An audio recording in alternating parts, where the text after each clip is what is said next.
Good afternoon, everyone, and welcome. On behalf of the American Federation of Teachers, I'd like to welcome everyone to today's webinar on mentoring new teachers in the innovative age.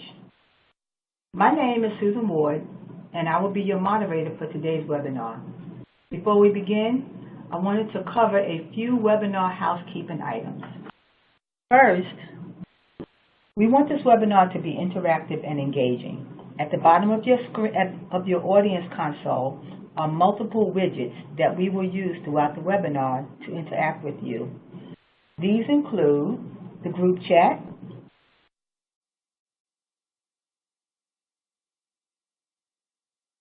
please open the group chat widget and tell us who you are and where you are tuning in from. I have already sent you a note saying I am joining you from Washington, D.C. We will use that group chat throughout the webinar, and it allows you to talk to and share your thoughts with the other registered participants and the presenters. The questions, we will use the Q&A widget if you have any questions that you would like to ask the presenter during the webinar. I will be moderating a question and answer session at the end of this webinar.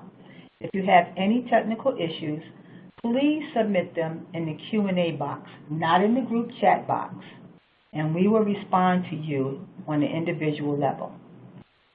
Next, we have Twitter. We will be live tweeting during this webinar. If you have a Twitter account, you can connect your Twitter account within the platform and tweet along with us. Next, we want to talk about the polls. Some of you will want to get professional development credits for your participation today. To access a PDF for your webinar participation, you must respond to poll questions that will pop up on your screen and will be used throughout the webinar. I've put up our first poll question of the evening.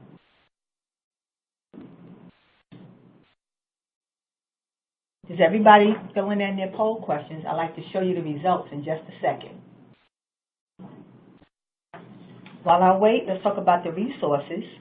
A copy of the presentation slide deck and any additional materials are available in the resource list at the top of your screen.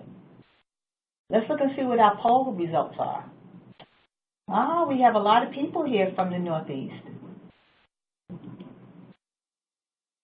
Wonderful, wonderful. We welcome you all. Thank you for joining us. Last, I'd like to talk about the PD credits. A PDF certificate will be available for download at the conclusion of the webinar. Follow your district's policies to determine if webinar participation will be accepted for your credit. You will only be able to download your PD certificate from a laptop or desktop. If you are on a smartphone or tablet, you will be able to log back in at a later date to access your PD certificate. If you miss a poll question, that's okay. You can come back to the platform and complete a poll question at a later time.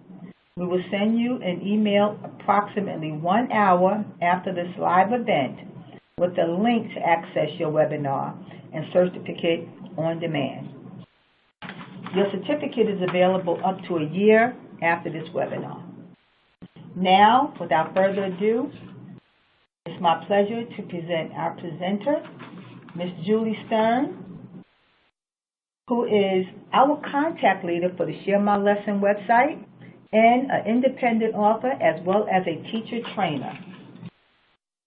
You can read her bio on the right side of your screen. Thank you, Julie. You can take it away, and I want to thank everyone for joining us today. Hello, good afternoon. Thank you so much, Susan. It's great to be here with all of you. It's incredible. I've been reading where people are from. Most people from the United States, but we also have Canada, New Zealand, some different places in Latin America I saw. It's incredible. So good morning, good evening, wherever you are, good afternoon, and thank you for being here. So I'm just going to kick it right off by asking you all a multiple choice question about why you signed up for today's webinar. So which of these reasons is your main reason for signing up. Are you a new teacher? I just want to see like who's out there. Are you a mentor of new teachers? Do you supervise new teachers? Are you more of a supervisor role? Maybe you're just here because you're none of those and you just like to learn and grow. Or you can say none of the above and let us know. So as soon as you should hear a little ding and the poll question should pop up, and I'm going to give a few seconds for people to answer it. But if you answer it quickly, tell us in the group chat, you know, what made you sign up, what kind of role you serve. Are you a supervisor? Are you a principal? Maybe we have some professionals, some professors. Okay, I see one person, Rochelle, says she's a student teacher. Awesome. So that's great. I see Judith saying she's getting old and new techniques. That's great. So I'd like to give a few seconds for people to answer the poll question. Oh, so we do have first-year teacher, department head, academic intervention coach. Great. Oh, mentor international teachers in the Dominican Republic. I'm about to move there, so whoever that was, please email me. All right, great. So we have lots of different people. A union representative, nice. Let's see, our majority are people who are mentors, or they just, you know, people who just like to learn and grow, which is great. So thank you guys so much for participating in that first poll. And then the next question I have for you is really just, it's not a poll question. You don't have to answer this publicly. I'm just wanting you to take a second to think through how engaged you'll be in today's webinar. So I'm a mom of 2 small kids, so I'm often multitasking, sort of half listening to podcasts or different things like that, or the news. So I wanted you to just sort of take a second and think about, am I going to be all in, ready to make a usable plan? That would be like a 5, or a 1 would be sort of half listening. And if you're a 4 or a 5, maybe you want to grab a paper and a pen to get ready, because I'm going to ask you some reflection questions and ask you to even make a plan. So if you want to be all in, grab some paper and a pen, or if you prefer, you can use technology. And then here's the next poll question. Which of these is true for you? So A would be this statement: many young adults today are entitled and don't want to work hard. B would be older adults always complain about young adults. This is nothing new. C might say both A and B are somewhat true. And D would be none of the above. And so I just want to see which of these things are true for you. And if you answer the poll quickly, you submit your answer, just type into chat about why you chose the answer that you chose. And I ask this question because millennials get such a bad reputation. In fact, when I've been going around just telling people, hey, I'm thinking about writing a book on mentoring millennial teachers, and I've heard things like, why? Just tell them to put on their big girl panties and just get over it. Another person said, you can't mentor millennials. And so I didn't put the word millennials in the title because, you know, it's just about mentoring new teachers in general.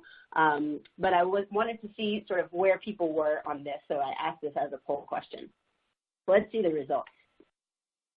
All right, both A and B are somewhat true. That's probably where I am as well, because there are some things that the current sort of young adult generation have that are different than other generations. So just out of transparency, I was born in the late 70s, very late 70s. So by some definitions, I'm technically Generation X or millennials. Maybe even some people might say I'm a millennial because it was very late 70s I was born. But there's just such a bad rap. A lot of people say, I don't want to label myself as a millennial because they have such sort of a bad reputation. And so I just wanted to see where you guys were on this. I'm not going to spend a lot of time talking about the different generations and generational characteristics. I'm really just sort of pragmatic about it. And so these are my 2 boys. And this, I think, is really what it's all about. That it's not about baby boomers or Generation X or millennials, but it's about the generation that we're teaching. And so I think about my 2 young boys and the world that they are going to enter. So this is Alex and Andrew. Alex is 4 and Andrew's 2. They're being googlers right here in their little outfits for their aunt's wedding coming up. And I just think about what life will be like when they graduate from high school.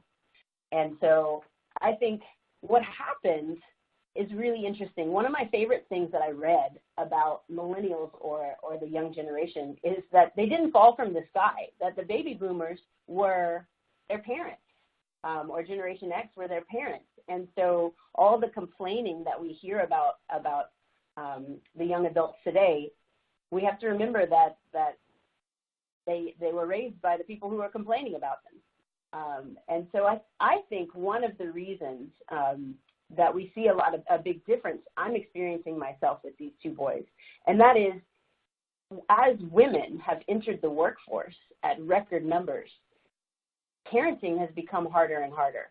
And as work has extended into the home through smartphones and through computers, it's become harder and harder to give your all to your children. And so, an example for me is sometimes it's just easier just to give them what they want than it is to let them cry and let them sort of work through that frustration. And the result is, as people are saying, that you get some young adults who don't like the feeling of frustration, who want instant gratification.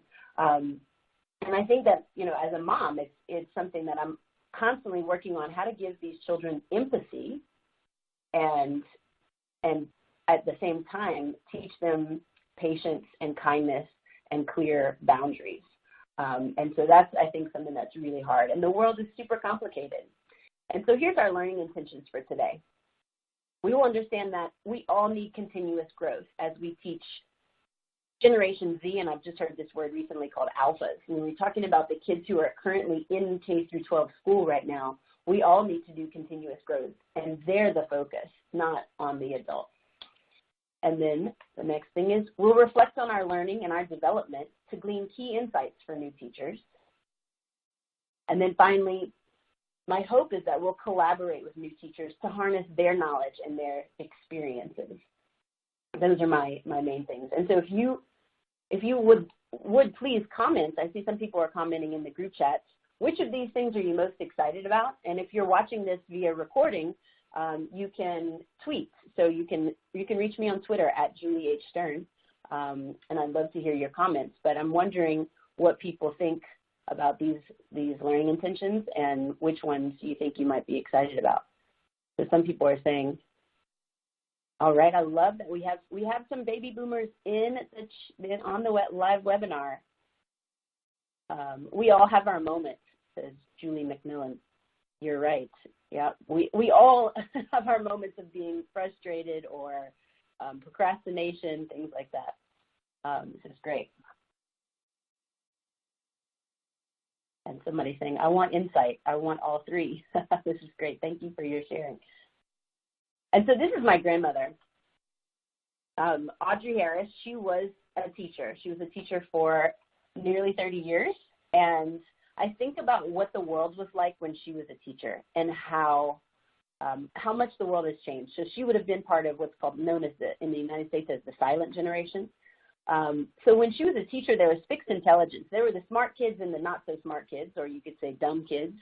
And you knew who they were roughly by kindergarten, first, second grade, and they were who they were. And that was socially acceptable, and the scientific belief at the time was that intelligence was innate. There was a lot less diversity. She taught in segregated schools in Louisiana, and so she faced less diversity in the sense of demographics than a lot of us face. It was about quantity of school. If you didn't get it, then you went to after school, you went to summer school, or you repeated grades. And that's changed a lot. And it was simple techniques. Basically, she went to college in her 20s, and she learned how to be a teacher, and there wasn't this ongoing professional development like you all are participating in today. And there was a set amount of knowledge and skills. She knew what the kids needed to know, and she was going to teach them what she knew and what she was able to do. And I think all 5 of these things have changed dramatically.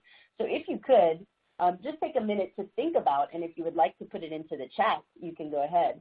Which of these 5 things that were the reality when my grandmother was a teacher have changed the most or which of these changes impacts you or even concerns you the most?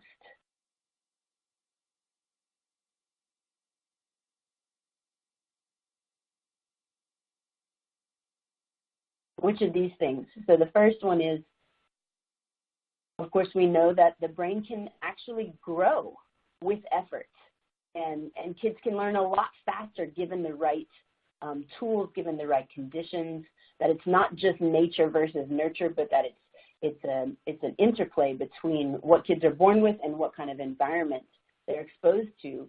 I read the other day that, beginning at number 2, 1 in 4 kids doesn't speak English at home in the United States. And so the idea of English language learners becoming a bigger portion of our population. It's not about the quantity of school, but it's about the quality of school. How do we get school to be higher quality?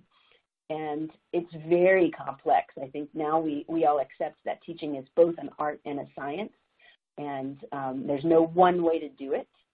And probably a variety of tools in our toolbox is the best way. We have to continue to grow. And then number 5 is about, we don't know what the world's going to be like whenever these kids graduate. And so the idea that we are preparing them and just sort of pouring knowledge into their heads has changed a lot. So I'm seeing you guys talking to each other in the chat section, so thank you for that. And so I want to ask, what comes to mind when you see this image? It's a Times Square. There's a bunch of street signs going different ways. What comes to mind if you could just put into the group chat?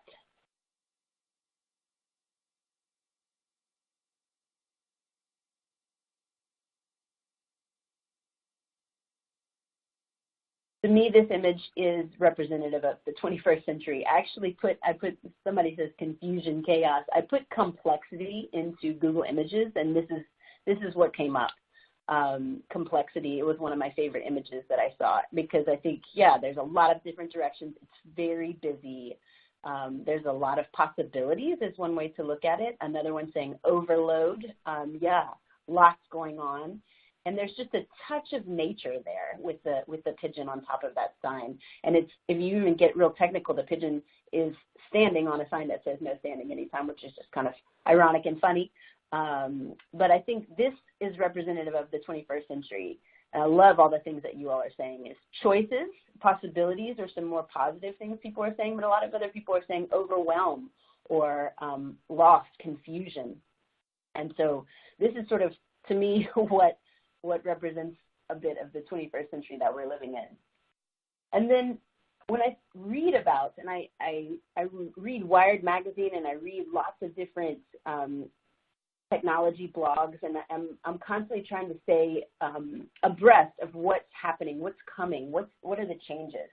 And, just virtual reality is something that I saw the trailer to a movie where there's some virtual reality. It's probably already in theaters, but I just remember thinking there's some virtual reality game, and sort of the end of the world is come about, and this guy has to save the world via this virtual reality, and that actually is not that far fetched if you pay attention to what's happening in technological advancement.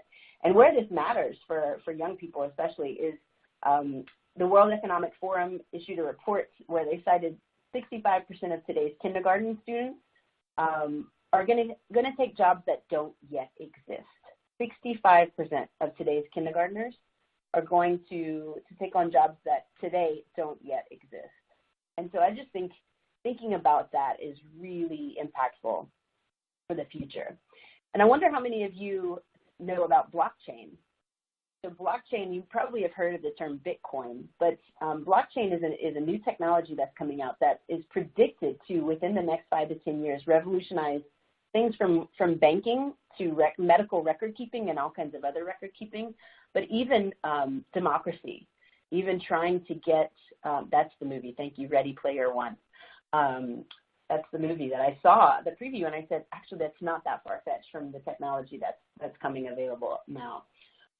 Future of Humanity Institute out of Oxford does all of these reports in artificial intelligence, in blockchain, and what the future holds for technology and how it's going to disrupt so many different industries that we don't even think about. I like this person put in there, blockchain, question mark. Yeah, exactly. What even is it? I have spent a long time trying to figure out what is it. It's very interesting. And so I'll just say that it's something that is going to disrupt a lot of industries. And so it's something that we have to keep in mind. The future is really, really interesting. And then the last thing I'll say on this is that the rise of artificial intelligence and robots. And I read a lot of reports about this and watched some different videos about it. And one professor out of Brown University predicts that within the next 10 years, robots are going to diagnose cancer and perform the surgery for the cancer. And so it's not just simple jobs that are going to be automated in the future and going to be taken over by technology.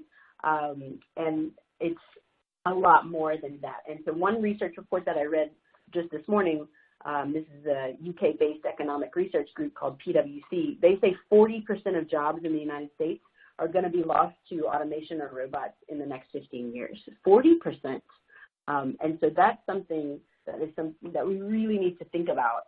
And the main thing that's coming about as I hear and read and listen and talk to experts on the rise of technology in the world is the importance of ethics, ethical thinking, and critical thinking. And that's something that I think really impacts teachers.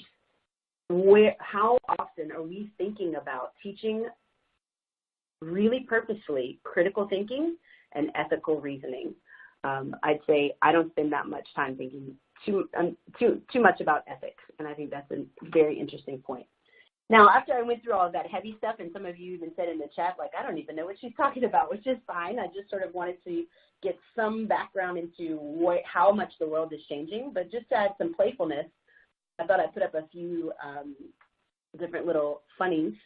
So this lady is sitting here telling her husband, I assume, maybe the world isn't getting less friendly. Maybe you're just getting grumpier.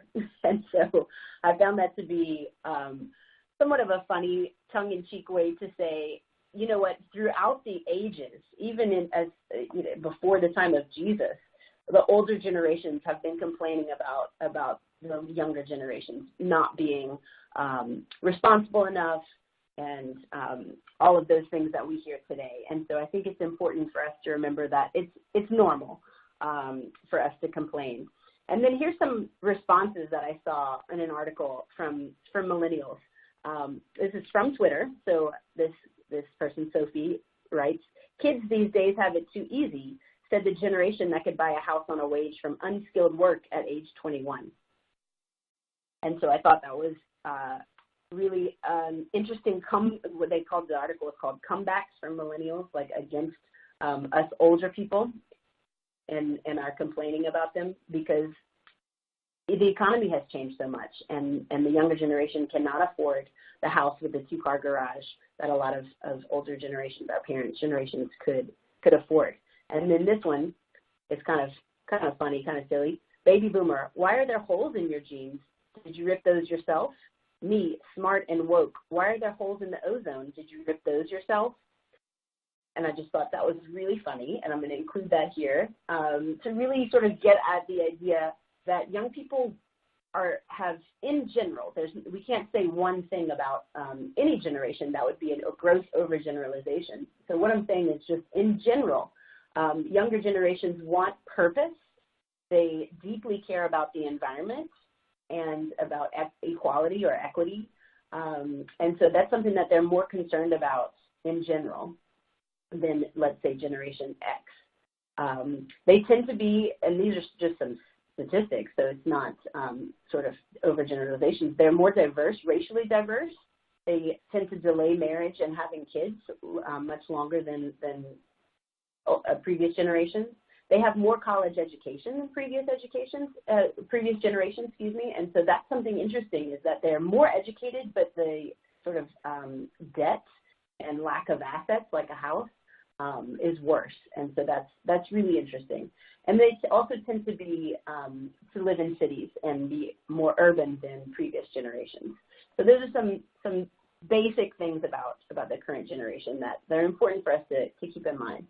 But at the end of the day, is the glass half full or half empty? And so I think that's something that's one of my main messages, is that regardless of true complaints, and I'll tell you, one professor told me a story about a college student who emailed her and said, I want to talk about my grade. I don't like the grade that you gave me. I want a better grade. And she responded and said, okay, let's schedule an appointment. And the student replied, no, email works best for me.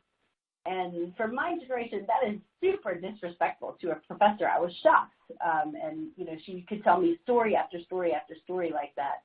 And so there are some things that, are worth complaining about. But as you all said into the chat earlier, is that there's things we can complain about everybody, including ourselves. And so the power of positivity is something that I think is really important to emphasize when we're talking about mentoring new teachers.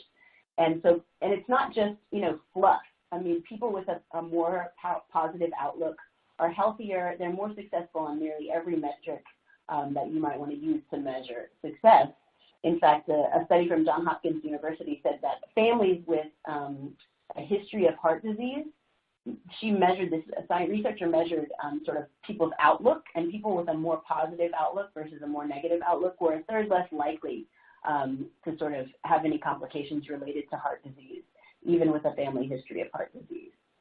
And so I think it's really important for us to reframe our conversations whenever we hear things or go down the path of complaining about either generation, younger people complaining about older or older people complaining about younger, that we really try to reframe and think about what positive aspects each generation brings to each other.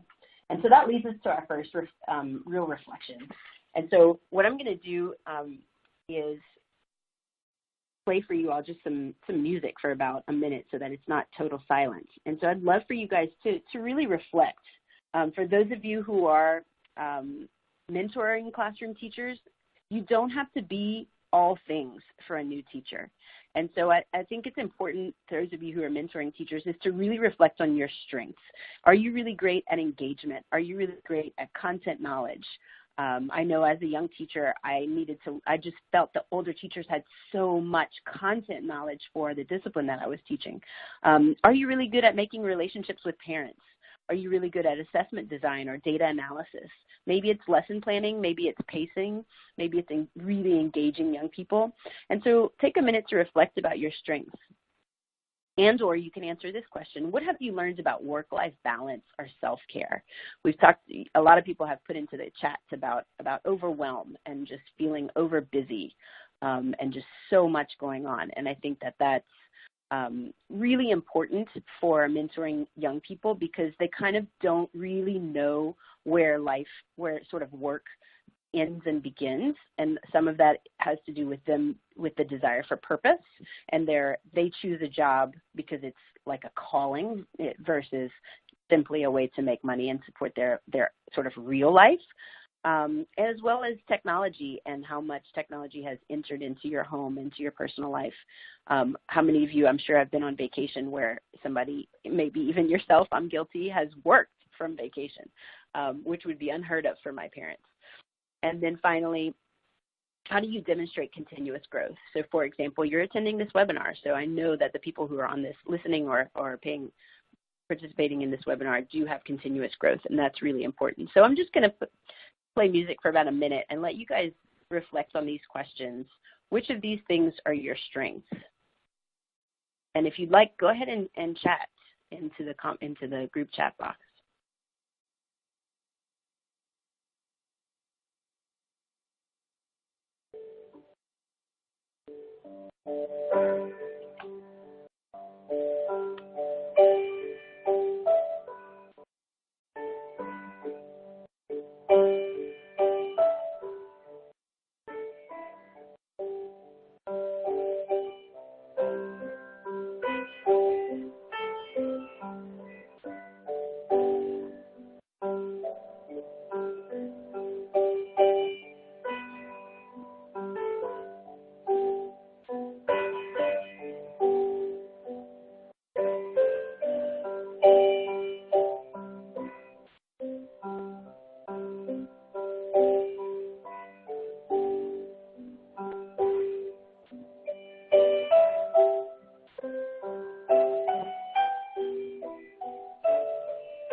All right, awesome. Wow, some really great things you guys are saying in the chat. So what I'm seeing is a bit of, I mean, it's really fast, so it's hard to read because there's a lot of people on, but I'm seeing a lot of people admit that they don't have work-life balance. And so that's really interesting. And I see some of you even goal setting that you want to do more self-care or more sort of putting more boundaries. And so just looking at the chat, some of the advice that people have is giving parents and students set times when they can contact you. And so I think that's really great with cell phones, is turning it on silent and walking away. Definitely something that research has shown to be really helpful in not checking your email right before. People check their email right before bed or right when they wake up, and things like that have been shown to be not great habits. And so thinking about different ways that you can continue to grow. So a lot of people are saying different ideas that they have, like they listen to podcasts, they do lots of continuous growth to sort of get at that third question. And I think one of the things that I wanted to share is just how people are really working together to support each other, and I think that's really awesome. Several people said that they tweak their lesson plans year after year, and so I think that's really important, is that, especially as a teacher trainer, that what you're doing is not, you don't need to throw everything out. It's a lot of tweaking things that you did previous years, saving your resources, using them in interesting ways is really huge. So that's great. Thank you all for sharing. And then this one's hard to read, but that's why I put in the resource section a link to my website, edtosavetheworld.com, because I have on the resources page, if you scroll down sort of the third bucket of resources, is at least 5 different sort of self-reflection surveys that help you to really reflect. And so this one in particular is on equitable classrooms. And so I identified 5 areas. This is from the 2 books that I currently have published. 5 areas that really help for equity in the classroom, and that's often something that's really important to younger teachers. And so here's some self-reflection. And the first one is really about my attitudes and my behaviors towards students who are struggling. And so research has shown that identifying 1 or 2 students at a time to really focus on, and even things like smiling more, seating them closer to you, putting your hands on their shoulder, asking them to explain their thinking and their reasoning, diving deep into their answers and not just saying like, oh, okay, you gave me any answer, I'm going to accept, but really pushing those students has shown to be very powerful. The next one is about clarity. So how clear are you? And this is definitely a growth for me. How clear am I in my goals for students? How clear are my instructions? That's my growth area. How clear are my instructions? And how much do my assessments exactly and specifically measure what it is that I want, and to make sure that I don't have any excess sort of noise in my assessments. And the next one is related to the evidence collection, but of constantly collecting evidence about students and seeing where they are, and sort of tweaking your instruction based on where students are. I think we often, especially at the secondary level, I think we often wait too long. We'll go, a month without sort of doing lots of informal checking for understanding to see where students are. And so this is one way you can reflect. And then finally, differentiated activities. How often do I differentiate? And that last one is really about equity. Do I have the same kids in the same groups? Or are my groups really flexible and I'm mixing students up? And so that's a great reflection tool that you might want to use for reflecting on your own practice, or you can use it with new teachers to really think about what you're doing as far as equitable classrooms. And then this image is of someone going fishing. And I recently had the pleasure of hearing Dr. Marcia Tate deliver a keynote speech, and she said, in thinking about what activities you like versus what activities students like, she says you should think about it like this. When you go fishing, do you use bait that you like, or do you use bait that the fish like? And I just thought that was such a great way to think about it. And I think it's a great way to think about mentoring new teachers. So rather than what do I want the new teachers to sort of grow in, versus really thinking about what does the new teacher that I'm mentoring want? And I'm going to use the sort of bait, if you will, to use this analogy, but I'm going to think about what this new teacher wants. And often people have found that millennials or young teachers, people in their 20s today, they want impact and they want to contribute now. And so it's not just about title and recognition and rising up the ranks, but they want to feel like they have a voice and they want to feel like they're contributing. And so I think the biggest thing biggest piece of advice I would give to mentors is to open yourself up to learn from them just as much as they are learning from you. And that's something that I think is often very hard for veteran teachers, because we remember when we were 22 years old, we remember that how much we struggled, how much we've learned and grown. And so the tendency is just to sort of have this very hierarchical relationship where we're going to just tell teachers what they need to be doing. And that can be quite frustrating for a young teacher because they have perspective, they have experience, they have ideas. And so opening yourself up for learning and growing with your new teachers is super smart all around. Not only will it get more buy-in from them, but it'll also help you to improve your own practice and your own growth. And another way of putting this I thought of is this blind men with the elephant analogy. So you may have heard of this. There's different versions of it, but blind men all touching a different part of an elephant and someone asking them, what is an elephant like? And, the person in the back touching the leg says, well, an elephant is very much like a tree. And the person at the top holding the tail says, no, an elephant is much more like a rope, and so forth. And so, this was originated, I believe, in India, and it was made famous by Rumi, the philosopher. And, it's really just helping us to realize that biases can blind us. And it warns us against sort of feeling like we have the absolute truth. And really, I think the overall message I like from this is that together we can get a more complete picture of the true nature of things if we work together, if we take different people's perspectives. And so that sort of leads me to this next piece. This is from a new teacher in North Carolina that I met on Twitter. And he said he loved his relationship with his mentor. So I said, okay, let's talk. Let's connect via email. And I want to hear about your relationship with your mentor. And what's really cool about Trevor is that his mentor was his teacher when he was young. And so how cool is that? So his current teacher mentor was actually his teacher in school when he was in grade school.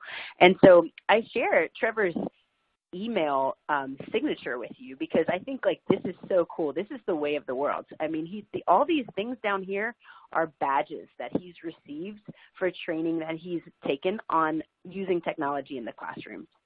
And so it might be an overgeneralization to say all young people are tech savvy, but I think in general, the younger people that I've come across, they know more programs, software, websites, tools, applications to actually make teaching easier and more engaging for students. And so I think if you're thinking about ways to open yourself up to learning and growing from new teachers, that's technology is one great way to go. Another thing they really are into is subscriptions. And so even making your life more efficient and easier. For example, food subscriptions like HelloFresh delivers groceries and recipes portioned out right to your door, or even Stitch Fix, things like that deliver new clothes right to your door, and you can keep the ones you like and send the ones you don't like back. But, young people have more efficient ways of doing things that we might not be aware of. And so really getting to know their perspective I think is a really good idea. And also, we can remember that they're closer in age and in experience to the students that we're teaching. And so I often use getting to know their perspective helps me to reach my students better. And so I think that's another way you can think about it. And so I'll do the same thing again. I'll just put on some music again for another minute and give you some time to do some goal setting. So if you are a new teacher, maybe think about this from the perspective of what might you learn from your veteran teachers or from your mentor teachers. And then if you're a veteran teacher, what might you learn from younger teachers? And so the first question is, how might you learn from younger teachers? What is it that you might want to learn from them? Could you ask a younger teacher to give you feedback on a particular aspect of your work? And then finally, how could you set this up as a regular system for two-way feedback and idea sharing? Maybe you rotate whose class you visit and whose class or whose lesson plans you talk about. maybe you rotate in meetings, you know, bringing a different dilemma about teaching or the profession to the meeting where you guys get to all brainstorm. And so I'm just going to give you guys another minute to think through what might you do in order to learn and grow from younger teachers. And if you would like, you can go ahead and put it in there, which some of you are doing, saying new technologies, new websites.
Okay, great. Thank you guys for sharing. So a lot of you were saying in the comment section that that technology, asking younger teachers to give you some ideas around smart boards, around Google Classroom, different things like that, as well as other things. Some people are saying just sort of keep up with what young people are into these days. Yeah, what I find like pop culture, I mean, I'm just so out of touch with things like that. And so sort of running ideas by a new teacher about what's popular out there, who are sort of different song artists or movie stars that they're kind of popular right now, I think is a great idea that some of you are putting in there. So that's really, really wonderful that you all are here today, so you're super open to learning. And so I'm loving seeing the ideas that you guys are saying in the comment section. And so this is a picture of a SpaceX shuttle that is exploring space. And so I'm using this to really illustrate the idea of how do we prepare these young people, Generation Z and Alphas is what I'm seeing people calling them now. How do we work together to prepare kids for the world that we're not real sure what it's going to look like when they graduate from high school? And so I'm going to just bring it to the founder of SpaceX, Elon Musk, who says, basically, his two-step process for innovation is you deconstruct knowledge into fundamental principles and you apply those principles to new fields. And so that's been my passion for curriculum design over the last several years. And this triangle is from John Hattie's work, where he's looking at surface of learning and the amount of surface of learning necessary in order to do deep learning and transfer of learning. And this is getting more and more popular. I just went to a sold-out conference last week in Chicago for the annual Visible Learning Conference, and people were talking about transfer like never before, which is really exciting for me because this has been my passion for a while. And a lot of curriculum models are shifting to this notion that deep learning happens when students make relationships between transferable concepts and ideas, and that's how they're able to transfer their learning to new situations. So the Common Core, and lots of states have adopted their own version of this, but it's very similar. So likely, if you're in the United States, your state has some standards that are moving in this direction. Also, the International Baccalaureate has been a concept-based curriculum since its founding, and even advanced placement assessments and even the SAT is going more in this direction. So it's only a matter of time that if we want to be ahead of the curve, really thinking about transfer of learning, what are the strategies that get kids to be able to transfer their learning, then we're going to be better able to mentor new teachers and better able to teach our young people. And so this is a quote, transfer always involves reflective thought in abstracting from one context and seeking connections with others, which is very similar to what Elon Musk says is his principles. And this was said by Perkins and Solomon in a paper called Teaching for Transfer all the way back in 1988. And so this is sort of my passion for curriculum design, is really looking at, I used to think very linearly in curriculum design, I had my topic and I broke it down and I taught it, and then I tested each subtopic. And now I think about it more like these concentric circles. So I have my abstract question and the principles that I want to get at, that the research says is really the way in which kids transfer their learning. And then I think of different contexts that I'm going to take them through so that it really deepens their understanding. And a lot of ed schools are even going in this direction. And it can be frustrating for a new teacher to have a better way of doing things and then sort of get told by a veteran teacher, no, you're supposed to be doing it this way. And so I wanted just to briefly share some of this thinking with you all so that if you are veteran teachers, this might be something that you might want to consider. And so if I go back to this slide here, Perkins and Solomon call what they say low road transfer is when students transfer to really similar tasks, versus high road transfer when students transfer to more dissimilar tasks. And what they say is that if we don't sort of ask students specifically to abstract to broader ideas and principles that can be transferred, then they are really unable to transfer to dissimilar tasks. So when we stay at the surface level, which is just sort of facts and basic skills, then we're not able to help students to be able to transfer their learning. And so I added this other dimension of the academic versus the real world transfer. And so it's up here in this top right quadrant, which is where innovation happens, where there are students transferring to highly dissimilar real world scenarios. So if you go to my website, there's a bunch of resources for that. And so these are the 3 steps. Basically, write a big idea or a relationship between 2 or more concepts, turn it into an abstract question, and then use those fact-rich contexts to illuminate the relationship. So if you're interested in this, you might want to check out my other webinar from Share My Lesson if you haven't already, because I go into more detail about this 3-step process for learning transfer. And finally, in my books, I have ways in which students can take action. So if you look at sort of step 5 in this way to create an assessment, students really today want to do something with their learning. And so really thinking about how they can take action is something that I'm really passionate about. And so that's it. That's all I have for you guys. If you go to my website, you can see a lot of resources and tools that I've just sort of touched on here. And I want to end with my grandmother dancing at my wedding to Lady Gaga with her cane in the air, because I just think it's so illustrative that if she can enter into the 21st century with such passion, then we can too. And so that's something I want to just sort of end with to give us all some inspiration. She was 93 at the time, dancing to Lady Gaga with her cane in the air.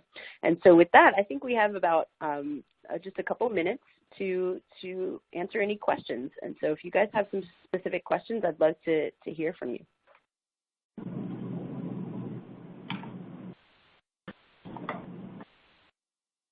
Well, Julie, thank you so much for such a great presentation. It was really great to meet your grandma, too. I'd like everyone who has questions to please go now to the question and answer widget at the bottom and type in your questions for Julie. We will answer as many as we can. Also, you should now be able to download your professional development certificate if you've answered the poll questions in this webinar. It's best that you do this now before you log out of the session. You must be on a laptop or desktop to access this certification. Okay, and now we're going to go to our first question. Julie, your first question is, what advice do you have for matching new teachers with specific mentors? Oh, that's a great question. And I think the main thing is to make sure that teachers want to be mentors, and really help them to think through how they're going to be positive about this. And so I think the main thing is asking veteran teachers, don't make them do it. Ask them if they'd like to be a mentor, and then provide some resources and training for them. And then you can do some creative things like trying to match up people by discipline area, or you might want to mix it up. And so, you can sort of ask your veteran teachers what they think would be the best way to set up their relationships. But I think my biggest advice is don't force any veteran teachers to be mentors.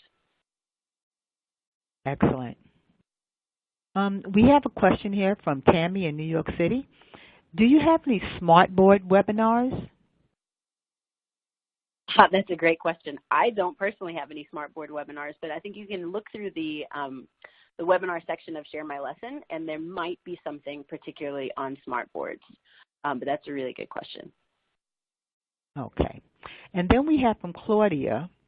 She would like to know, how can we not have resistance from the veteran teachers to join this mentors program? Very good question. I mean, I think often when I get questions like about resistance, I encourage leaders to start with those who are likely to be excited about it and don't force it. And then over time, it should, the veteran teachers who are excited about it and are volunteering are probably going to share their enthusiasm. And over time, more veteran teachers will want to do it. And so I think starting with the people who are enthusiastic about it is always my advice for any sort of change. And then I think over time, the enthusiasm will grow. And then it's really sort of for the hardcore resistors to any change, I think it's about connecting what's important to them. And so for a lot of these people, maybe they're concerned about sort of the state of the world. Maybe they're concerned about the lack of responsibility or whatever it is that they're concerned about, and sort of appealing to that aspect to say, hey, look what you'd be contributing to if you were to agree to be a mentor teacher. Or maybe they're concerned, maybe they love their discipline, maybe they're super passionate about physics or whatever it is, but really helping them to see how they're spreading their own knowledge and passions by being a veteran teacher. Excellent. And Terry would like to know. Oh, go ahead. I'm sorry. Go ahead. You finish. I was just saying, somebody saying in the chat that veteran teachers thrive on being tasked with something. So that feeling that they're still valued is important. So I thought that was great to share. Right. And Terry would like to know, how can we get past the technology challenges in the classroom? I'm not sure if you mean by that, like the reality of automation, or if you mean by that. So maybe you'll have to email me specifically what you mean by that question. So I'm not sure if it's technology is needed or students are distracted. So I'm not sure exactly what that question is asking. Okay. And Sherry from Baltimore would like to know, what webinar platform are you using? I can answer that, but you go ahead, Julie. Go ahead, Susan. No, you go ahead, Susan. The platform we utilize, Ms. Sherry, is called On24, and it's an exceptional platform. If you'd like to know more, you can talk to the Share My Lesson team, and we'll speak to you about it. Yeah, for sure. It's and a I great think that platform. the last question will be, what are some good resources for the mentor relationship? That's a great question. So I think sharing a book together. So what I would always recommend is asking the new teacher what things they're interested in. So say they're interested in learning more about classroom management, which is often something high on the list for new teachers, that you would get a book together and do sort of like a book study together. And so one of the books that my publisher, Corwin Press, has is Real Talk About Classroom Management. So whatever it is, that you'd be getting a resource together. But I hope to be writing a book soon on mentoring, specifically for mentoring teachers. But thank you guys so much. I think we have to sign off. I just want to thank everybody for participating. I want to thank Susan for hosting. Thank you so much, Julie, for your wonderful presentation. We want to thank you, all the participants, for joining us on this webinar. And please take the survey that will show up on your screen momentarily. This feedback is valuable to our speakers and to us as we plan future webinars. Take it easy, everyone, and thank you again.